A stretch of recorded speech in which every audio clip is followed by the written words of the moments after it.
Cada día ingerimos miles de millones de bacterias, o incluso más, casi todas procedentes de los alimentos, pero algunas también de nuestra propia boca. En realidad, todos y cada uno de nosotros poseemos una dotación de células bacterianas 10 veces mayor que las humanas. Hasta la fecha, nos hemos beneficiado de las ventajas que nos otorga esta microbiota. Cada vez más personas toman probióticos, es decir, bacterias que proporcionan beneficios específicos para la salud si se ingieren en cantidades adecuadas. Nos gustaría invitarle a un viaje y mostrarles la vida de 2 probióticos bacterianos diferentes introducidos en el organismo a través de un producto lácteo fermentado. Recorran conmigo ahora este viaje por el tracto intestinal y entren en el mundo de los probióticos y la microbiota. El yogurt se compone de bacterias llamadas Lactobacillus y Streptococcus que se emplean para fermentar la leche. Por otro lado, algunos tipos de Lactobacillus, que se muestran aquí como microorganismos azules de aspecto cilíndrico, y bifidobacterias, los microorganismos con forma de Y, son bacterias probióticas escogidas que proporcionan beneficios para la salud. En la boca, las bacterias viven en las encías, los dientes y la lengua.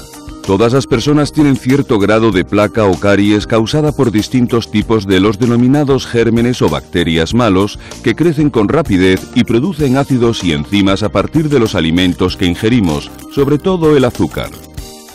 La palabra malo se refiere en realidad al hecho de que estos microbios puedan dañar nuestros tejidos o producir inflamación y una sensación de malestar. El cepillado dental elimina los azúcares y muchas bacterias de la placa, pero a las pocas horas ocurre una recuperación y multiplicación de las restantes.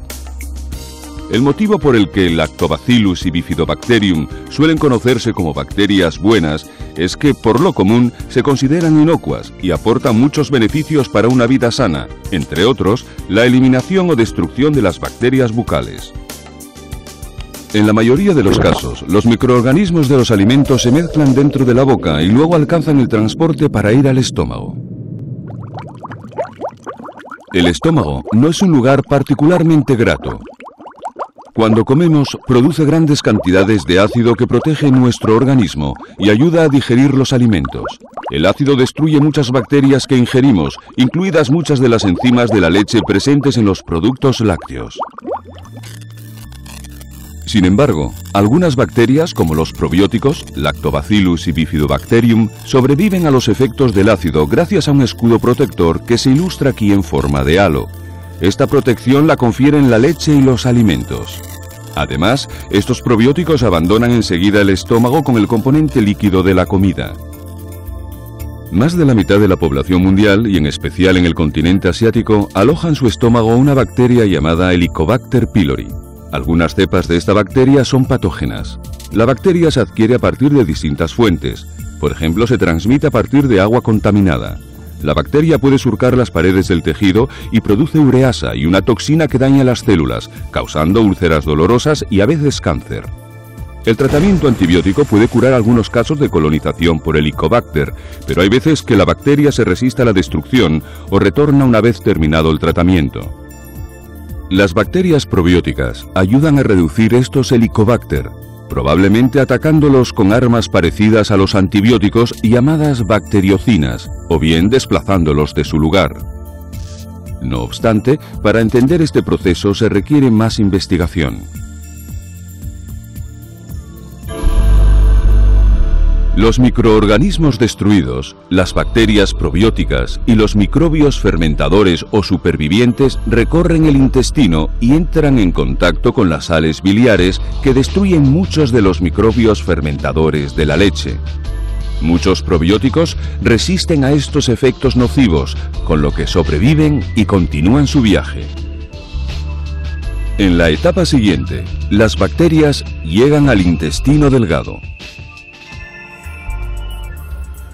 Esta región del organismo suele tener una longitud de 9 metros y posee estructuras llamadas vellosidades y microvellosidades que absorben los nutrientes contenidos en los alimentos y crean una defensa importante frente a la enfermedad.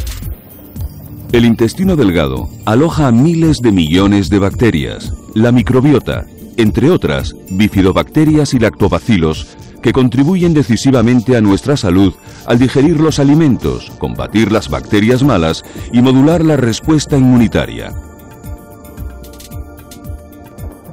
Quedan muchos aspectos por investigar, como los tipos de bacterias que viven en el intestino, el modo de comunicación entre ellas y el modo en que las percibimos, y también si los probióticos pueden prevenir o aliviar determinadas enfermedades.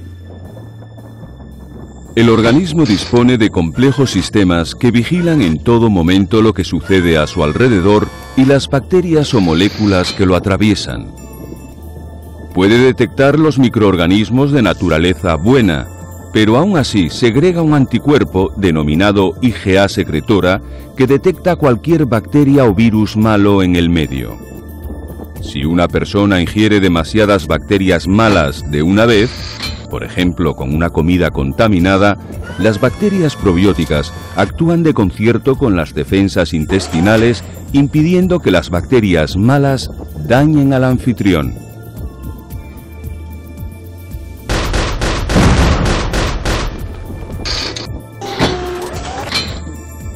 Además de la IgA secretora, el organismo posee enzimas como la lisozima, proteínas diminutas y células asesinas que detienen las bacterias nocivas.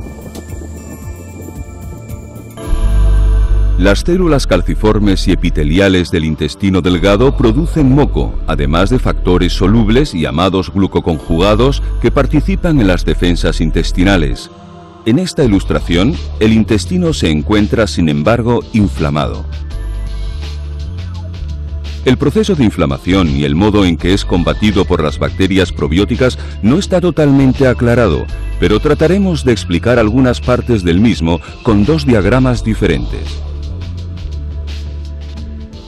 En este diagrama se muestra una sección transversal del epitelio de la mucosa y algunas células M que se encuentran por primera vez con bacterias y virus y deben decidir si se trata de microbios buenos o malos.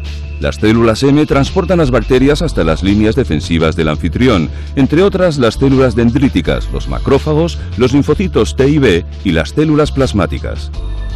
Las bacterias son detectadas por las células presentadoras de antígenos como las células dendríticas, que emigran y se reúnen con los linfocitos T.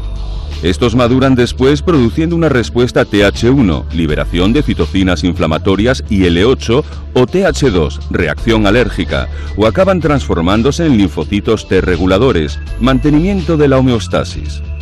Cuando el anfitrión detecta bacterias probióticas o buenas, se activan más linfocitos T reguladores que fomentan una mayor tolerancia y homeostasis, reflejada en la producción de TGF-beta e IL-10. Muchas bacterias viven en las microvellosidades y algunas descienden hasta el abismo para encontrarse cara a cara con las células de Paneth. Unas células epiteliales que disponen de gránulos que contienen grandes cantidades de sustancias antimicrobianas naturales como las denominadas defensinas alfa y lisozima. Cuando las células de Paneth se encuentran con las bacterias malas o las sustancias tóxicas producidas por estas, emiten un geyser que contiene estos gránulos. El problema para el anfitrión surge cuando una serie de bacterias malas se adhiere a la superficie del intestino formando una película biológica, es decir, varias capas de gérmenes. Las bacterias intentan excavar un orificio en la pared, con lo que el anfitrión se expone al riesgo de una infección más grave.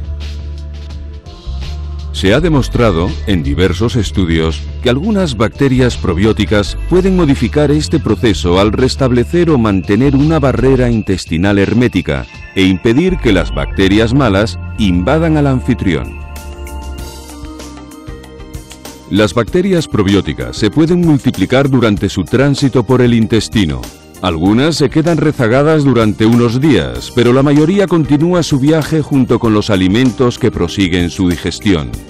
Durante este proceso, el anfitrión obtiene sustancias provechosas como ácidos grasos de cadena corta y también desechos de los que necesita desprenderse. Cual multitud emparedada, el intestino grueso está cubierto por más de 500 especies o tipos diferentes de bacterias. Los gases son producidos por la fermentación del alimento. Las personas liberan varios litros de gas al día. Los gases pueden ser inodoros o muy malolientes, en función del alimento y de las bacterias activadas. El intestino grueso, o colon, como suele llamarse, contiene muy poco oxígeno, por lo que la mayoría de las bacterias que aquí viven son anaerobias. La capacidad de las bacterias para percibir el entorno se está empezando a conocer ahora. Los microorganismos emiten sensores moleculares y luego reciben una información que les advierte, por ejemplo, de futuros peligros. En este ejemplo, las bacterias malas han causado una grieta en la pared del colon. Se cree que las bacterias probióticas pueden contrarrestar parte del daño ocasionado al colon. Aunque no se entiendan por completo los mecanismos, los representamos aquí por la recolonización local por las bacterias buenas y los probióticos ingeridos, que frenan la diarrea. Justo cuando parecía que el anfitrión se había recuperado, un poco más abajo en el colon surgen unas bacterias llamadas salmonelas que están atacando a la pared y se multiplican a mayor velocidad que los otros habitantes bacterianos. La salmonela ha tenido que ingerirse en una comida previa. Ahora ya han pasado varias horas y está produciendo un enorme malestar al anfitrión. Los antibióticos se utilizan en algunos casos de intoxicación alimentaria para destruir las bacterias ofensivas malas. Estos compuestos poseen eficacia contra la salmonela, pero no contra los virus. Los antibióticos acuden, en su mayoría, como bombarderos sigilosos desde el torrente sanguíneo, pero algunos provienen también del túnel intestinal. Los antibióticos están diseñados para atacar la pared de la célula bacteriana o sus componentes internos, pero muy pocos diferencian entre los tipos de bacterias. Por eso, en la práctica, arrasan todo el terreno y destruyen las bacterias, tanto buenas como malas. Los antibióticos no destruyen algunas bacterias probióticas que poseen una resistencia intrínseca incluida en su ADN cromosómico. Como se ha demostrado en estudios en seres humanos, las bacterias probióticas contribuyen a reducir el periodo de diarrea. Con ello, el desecho se solidifica de nuevo y se normaliza el hábito intestinal. Todo viaje llega a su fin. Algunos probióticos permanecen en la piel externa del ano desde donde se desplazan, en el caso de las mujeres hasta el tracto vaginal situado tan solo a 4 centímetros de distancia. Pero en la mayoría de los casos dicen adiós al intestino. Y vaya, a donde usted sabe.